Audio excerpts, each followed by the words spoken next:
Hello and welcome back to another edition of GNAT-TV's In-Depth series.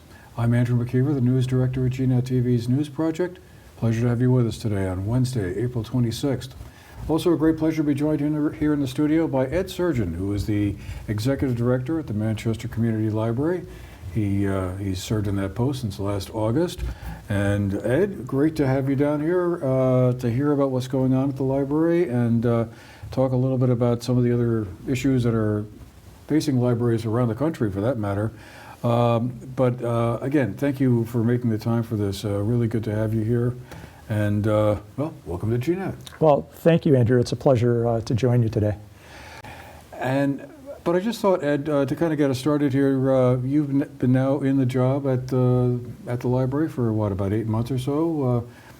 I guess, how's it been going? What struck you the most about the new job? Well, the appeal, why I was so intrigued about taking the position was the opportunity to serve a much larger community. And librarians very rarely get to change lanes. And so if you are an academic librarian, you stay there in your college. If you're a law librarian, you might stay with your law firm. If you are a school librarian, you stay in schools. If you are a public librarian, you're a public librarian. So I come out of the school world, and to have the opportunity to work with a much, much bigger population and to serve that is the excitement and the real challenge. And of course, as Manchester Community Library, there's about 4,500 residents in Manchester, but in fact, our service reach is almost all of Bennington County. So north to Rutland, south to Bennington, east to the ski towns.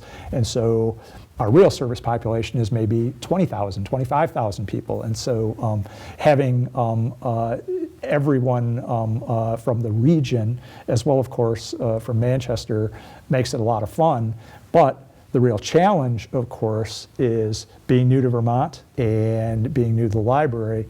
The job on day one, the job today, the job really continuous that goes on as long as I'm lucky enough to do it, is getting to know everybody and know the community. And one of the great things about Vermont, and I think really distinctive, and I'm sure folks who've lived here for a long time appreciate it, is the very, very intimate relationship-based nature of our communities. And so really, if you're going to be successful here and do good work, it's going to be based upon building strong relationships. So that's been a huge chunk of what I've been trying to do. I'm fortunate to have a really good staff and have been able to hire several highly qualified people to round out our team. You know, things are going really well, and knock on wood, our number of visits is up about 60% year over year. Our programs are at their highest level ever. We're going to run about 600 programs this year. We are having very, very high improved levels of circulation of our books and audiobooks. And, you know, I think there's just a general sense that we are working very hard to become really, really deeply engaged in the community. So we're doing a ton of work with our area organizations, whether they're nonprofits, groups, clubs, et cetera, and trying to not only be a good host with our facilities, but to bring the various organizations to work together and collaborate. I think one of the things that struck me in these first few months is that the scale of many of the opportunities, needs, and honestly problems that we have require that kind of collaboration and partnership. And so getting up to scale to be able to tackle some of these things is really important. So we're trying to do that too. Well, certainly a lot going on at the library, and coming out of the pandemic, I'm sure has been even another thing to wrestle with. And to your point, clearly one of the library's missions is to be something of a community center, to be a place where people go to either get classes or hear speakers or events of one sort or another. Yep. And I definitely want to get into that and explore that a little bit more with you before we wind up. But One of the things I wanted to kind of poke a little bit about was this whole sort of national phenomenon that seems to be happening. At least one hears a lot about it, about books that are being challenged, or folks in certain communities asking for books to be pulled off shelves or sequestered away in some way. We pulled up a couple of the numbers from the American Library Association about challenges to books. And last year, in 2022, they documented 1,269 demands, this is across the entire country, to censor library books and resources, and that was a big jump from the year before, almost twice as many as in 2021 when there were 729. And total of 2,571 unique titles being targeted for censorship and being challenged. I guess I just wondered, why do you think this is going on? What is happening here, and I mean, should we be concerned about it? Well, Andrew, what you're acknowledging, and I have to painfully recognize too, is that libraries and librarians are now part of our culture wars. And I think the reasons for that are relatively straightforward to understand. Librarians are committed to intellectual freedom, free speech, freedom of expression, inclusion, and the right to read. Furthermore, almost all libraries, whether public or school libraries, are American Library Association members. We have a Library Bill of Rights, a Code of Ethics. We take these very seriously within the profession. And there's a quote that the ALA released recently that I'll read to you that I think summarizes where most libraries and librarians find themselves. Everyone is entitled to find books that reflect their interests, their experiences, their backgrounds, and their identities on the shelves of a publicly funded library that's there to serve everyone. This ties to something that inspires me that I find in the Vermont statutes. The Vermont statutes specify two roles for public libraries. The first is public library, traditionally as we know it. And the second is as community center, which we'll touch on in a while.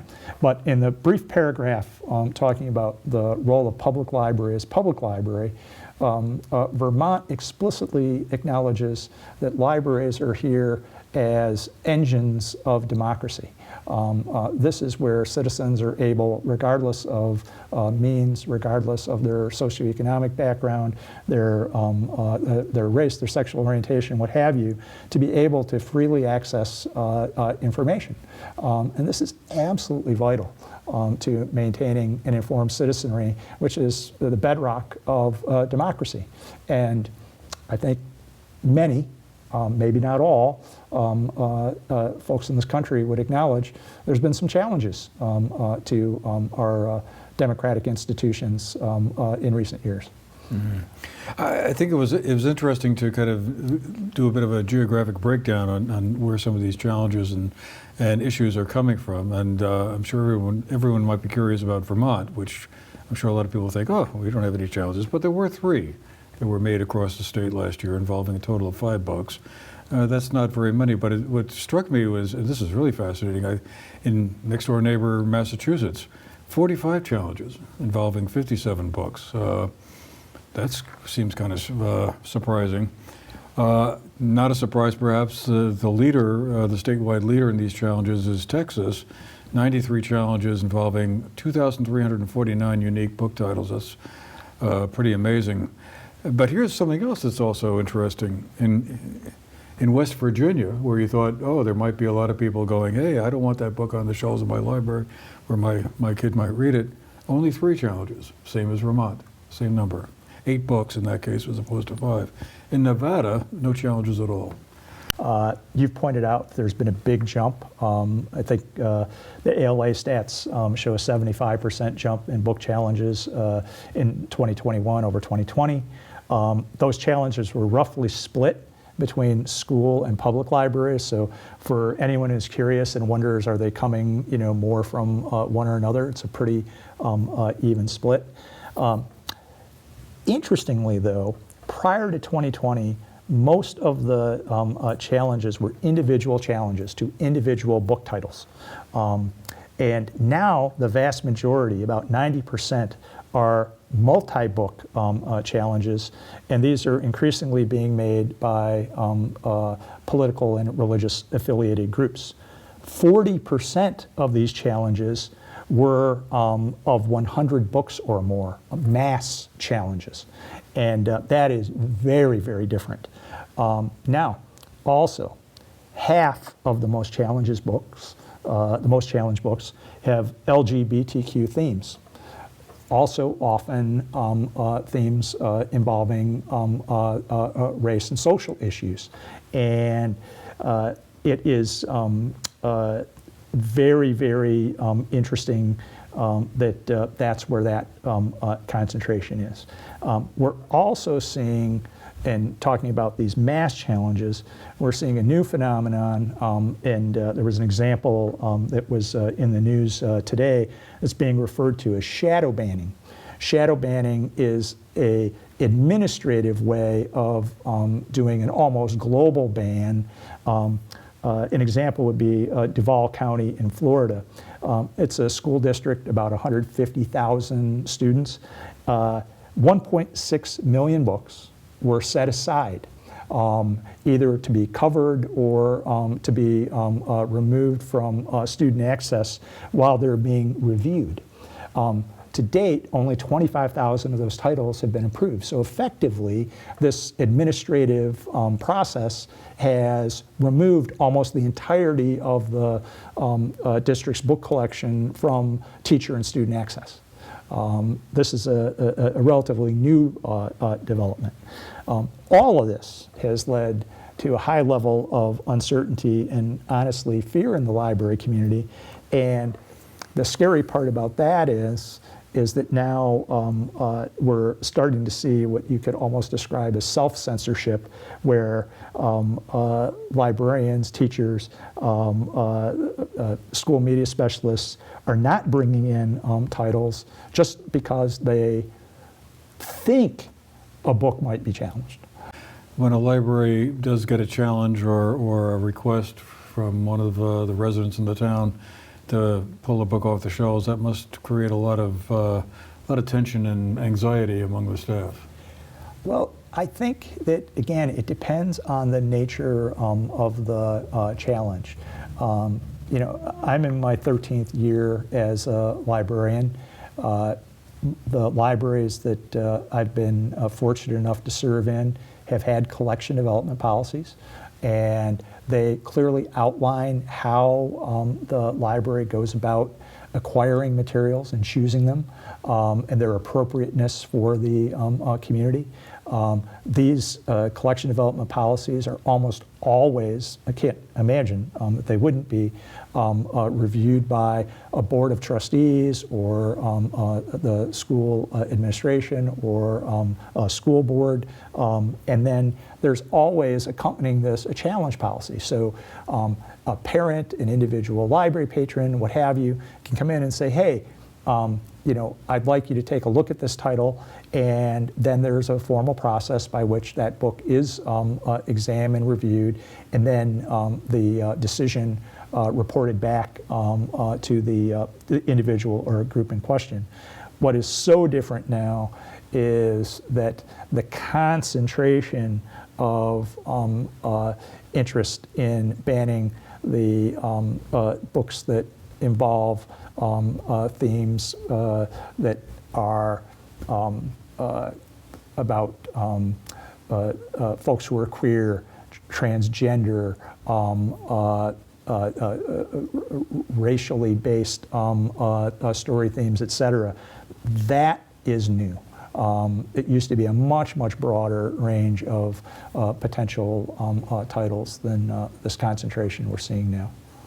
I mean, are there any books you could think of, or certain subject areas that you think, well, Yeah, that's not a book I want to have in my library. I mean, are there certain types of books like that that you could just say, hey, look at, I don't know, I'm just trying to think of an example. Glorification of Nazism, let's say. Would that be the sort of thing that you would say, you know what, that's beyond the pale? Well, again, this goes back to the heart of a collection development policy, and it would be unusual that a library would want to bring in material that they know is factually inaccurate. That is not something that would be common. Now, fiction allows for a non-factual interpretation and view of the world. That is indeed what it is all about, and that's perfectly fine. But you know, to bring in something that, you know, purportedly is accurately depicting something that's historical or social trend or whatever in a completely unsubstantiated way, no, we probably would not want to include that. Mm-hmm. Clearly, things that would be explicitly pornographic, you wouldn't include in a library collection. And but beyond that, you really want to be able, as a library, to represent the full spectrum of human thought, opinion, and knowledge.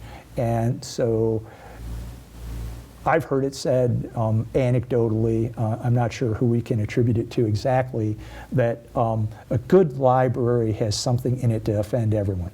And that's because the library should reflect a range of opinion that goes well beyond that of any of us as individuals. I'm reminded, and I'm going to paraphrase Francis Bacon here, he said something centuries ago that went along the lines of, read not to agree or disagree, but to weigh and consider. And so ultimately, one of the great value of books is to encourage all of us to think for ourselves. And one of the ways that we are best able to do that is to intentionally make ourselves engage with thoughts, ideas, perspectives that are not our own. And that's what a good library can do for us.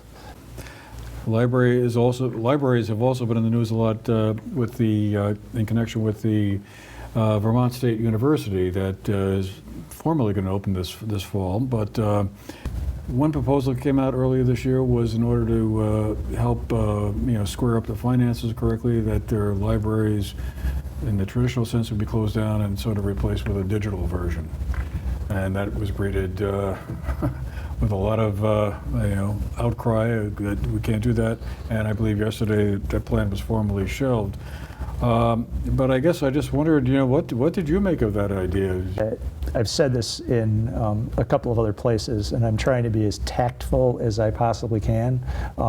That decision was idiotic, and the lesson in there, I think, for all of us to learn is that when one contemplates a wide-ranging decision like this, you have to be inclusive of all the various constituencies that are going to be impacted before you make the decision. And clearly, in this case, there were many in the state that were not involved or considered at all. And I doubt that, and I hope that that will not happen again. But thinking about this decision that has recently come down, I've actually had in the last 24 hours a couple of people congratulate me on our victory, that we have gotten this rescinded. And first, I have to point out, my own involvement has been tiny compared to others. Yes, I wrote a couple of letters and I, spoke on the radio and all that, which, yeah, that's great, and that's part of my role in being a visible leader in our library community in the state. But I think the congratulations are a bit premature, and it's a reconsideration. It is not a final decision. And so I think that what VSU has done here is a strategic retreat. And so can we be cautiously optimistic that they are serious about a deliberative and collaborative approach going forward? Well, I most certainly hope that that's going to be true as they formulate next steps. And to that end, perhaps the lesson for everyone who has been part of speaking out and making their opposition to this clear, we're all going to have to remain vigilant and continue to push for transparency and accountability. But ultimately, we're almost certainly headed in a far, far better direction than where that original decision was leading us. So it's good news and hopefully better to come. I think this sort of leads us towards what we talked about before we wind up in that whole thing about being a library being a community center. But before we leave this, I can't help but wonder though if that this whole experience has been sort of a preview of what might be headed down the road, where in the future libraries will be largely digital. I mean, why might that not be, not a horrible scenario to think about? Maybe not in the next decade or two, but at some point down the road. If we think about all of the published body of books that exist today, a small fraction, maybe 10%, have been digitized. And it is not an inconsiderable expense to go back and digitize works that are less recent. So many book titles have very specialized interests. So there is no economic incentive to digitize them. These are things that exist typically in places like research libraries at universities. And so a title might be on the shelf. It might have 3 readers in a quarter of a century. But those 3 readers that are doing research on a specific topic, they need to have access to that book. That book is probably going to be, under any scenario we can envision, very, very low on the prioritization list to be digitized. So just in terms of the scope of human knowledge that is currently digitized, it is so easy to go onto Google, type in your search term. Now, GNAT-TV will do a search based upon your natural language query. You can ask it a question. It'll give you back responses. But it is not looking at the entirety of the information. It's certainly not all the titles that have been published. And that just starts to touch the tip of the iceberg. We also know, studies have been done, there's a demonstrable difference in comprehension, retention, deep learning that occurs depending upon the type of media that you encounter a text. So it's great, for instance, to have your tablet, laptop, or phone for getting a quick update on the news or the weather forecast or checking sports scores or stock information. When you really want to do the deep dive, it's shown over and over that having that engagement with the book, the print on the page, is overwhelmingly better. So I think when we think about it from a standpoint of education and student learning, I can't imagine, for instance, that we would ever want to be teaching Shakespeare, who celebrated his birthday on Monday, by reading the text digitally. It just doesn't seem to add up. Okay, in a few minutes we have left, I did want to get to this point about the libraries becoming not just places where you take out a book, but becoming broader community centers. Libraries are increasingly one of the rare true third spaces that we have in our communities. And historically, this would have been the role of one's church, social organizations, clubs, fraternal organizations, et cetera, that have receded in importance. The library is a space, one of the few, again, that we have that anyone in the community can come to, is welcome, open access, and where you are not being asked to reach into your wallet for the privilege of being there. And even think about going out in the morning for a cup of coffee. You walk in the coffee shop, there's an expectation that you're going to spend at least a little bit of money. You walk into a store, the expectation is that there's a commercial relationship. And that characterizes the overwhelming majority of spaces outside of our homes and school environments. So the library is one of these unique third spaces. Everyone in the community, when you are working to engage people of all ages, come, mix, interact, and ultimately I look at our job now, coming back to the traditional library model of the collection we're developing as books. Today, the collection we're developing is the community itself. What we're really in is the information business and the knowledge creation business. And I'm a big believer that knowledge is created by cultivating conversation. We could do a deep dive, we could do a separate program on conversation theory, and Gordon Pask at some point, who also was a fellow he's recently passed away, had a lot of influence in early artificial intelligence work. By building these conversations, these intentional conversations between community members, this is how we strengthen our community, how we grow our community, and how we, frankly, improve our quality of life for each other. And it is heartwarming to see multi-generations of community residents interacting with one another in ways that perhaps they never do outside of their family, but it happens in the library because of the types of programming and events that we put on. And it's also interesting, in many places now, libraries are serving as a social services connective tissue as well.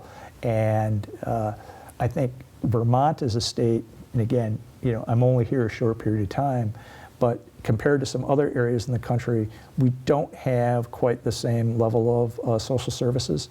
And that's not a criticism. I think there are some very significant historical reasons for this. You think about the geography of the state, the low population density, the smaller towns,